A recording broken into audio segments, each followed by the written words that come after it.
राज्यात पुन्हा एकदा कोरोनाचा प्रादुर्भाव वाढत चाललाय आणि गेल्या काही दिवसांमध्ये राज्यात कोरोना रुग्णांची संख्या देखील वाढत चालली आहे। केरळनंतर राज्यामध्ये सतर्कता बाळगण्यात येत असली तरी काल 14 रुग्णांचं निदान झालंय आणि मुंबईमध्ये 13 तर ठाण्यामध्ये 1 रुग्ण यापैकी आढळलाय।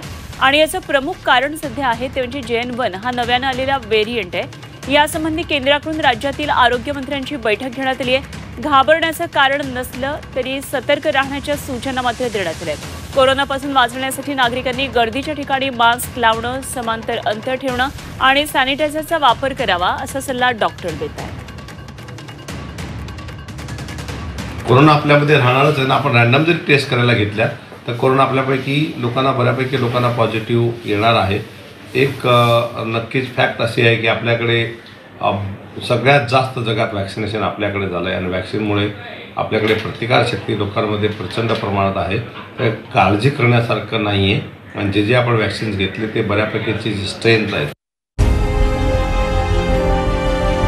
विकासाचा ध्यास म्हणजे